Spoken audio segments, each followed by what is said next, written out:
Hi, it's Doug Wilder with Purely Domestic Wine Report. I'm here at MacDonald with Graeme MacDonald and Tom Garrett, and we've been tasting both of their wines over the last few hours, and I've been particularly intrigued by the East blocks of Detert, as well as the 40-year-old vines from MacDonald. So if you guys could maybe comment on what makes these particular blocks of your property unique.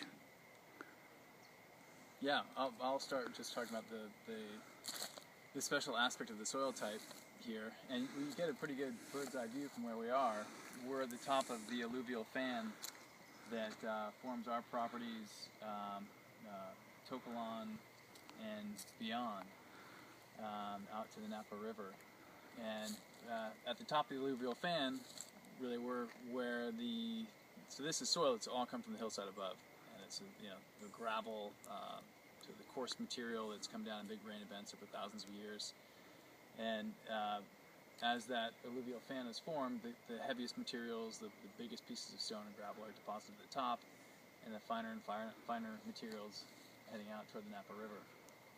So we've got these extremely well drained, deep soils, and both Detert and MacDonald are at the top of this alluvial fan. So when you think of To-Kalon, we're really the deepest, most well-drained soils here, and that expression is definitely very evident in our wines. And so that's one layer to both of our old vine blocks, our east blocks as we call them.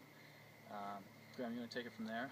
Yeah, and also what makes them so special is both blocks were dry farmed for probably 20 years before any irrigation was ever put on them, and so you have these old vines, both on St. George, reaching down into 10 plus feet of, when we did soil pits, it was 80+% gravel, which is probably not only the highest in To-Kalon, but one of the highest in the valley.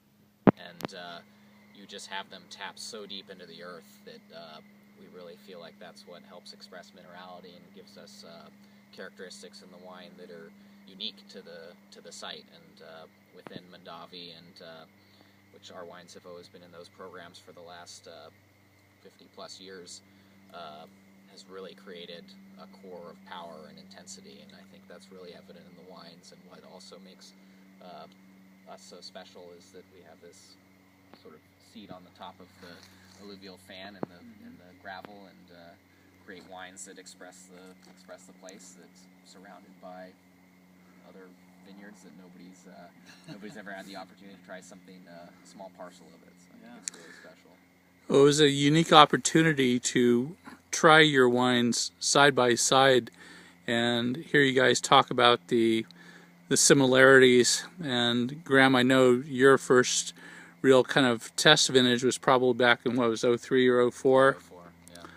But Tom, yours has probably gone back quite a bit longer than that, right? Well, yeah, the first commercial vintage of Detert was in 2000, but we made a lot of wine in the garage, starting in the 70s. So got to grow up doing that. Yeah.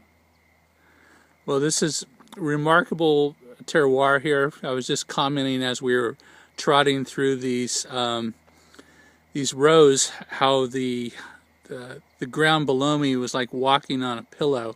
And I think it resonated with Graeme, especially because he's just been doing the plowing, but I've never walked on earth that just felt like it was just so alive and so healthy. Yeah, and that's also an aspect of farming, is if you're gonna farm and be true to your site, you have to also be true to your land. And so in our vineyards, we haven't used Roundup since I was born. We do things organically. We try to maintain it. We're on the 50-100 year plan versus the short term, and so I think that's why also the wines can express themselves in a very pure state. Is you don't adulterate with anything that's going to hurt it in the farming. In fact, you let it express itself. You do the same thing in the winery, and your result is something that's more true to place than many other people are willing to risk. So. I certainly think both of you guys are on the right track. We spent the last 2 or 3 hours here tasting through the the 2009, 2010 Deterts, the Cab Francs, and the special new designation of the East Block that will be released sometime next year, and those wines are quite profound. And then retasting the 2010 MacDonald, which I had originally tasted and written about back in February. Just a very fascinating wine, how it just has evolved in the glass, and I think it surprised all of us, just all the different nuances over time. So that report on all these wines will be coming out in issue 3.1 of Purely Domestic Wine Report. And I see it's getting kind of dark, and I know how long it took us to walk here, so I think we should probably get on the way back. Thanks, guys. Thank you.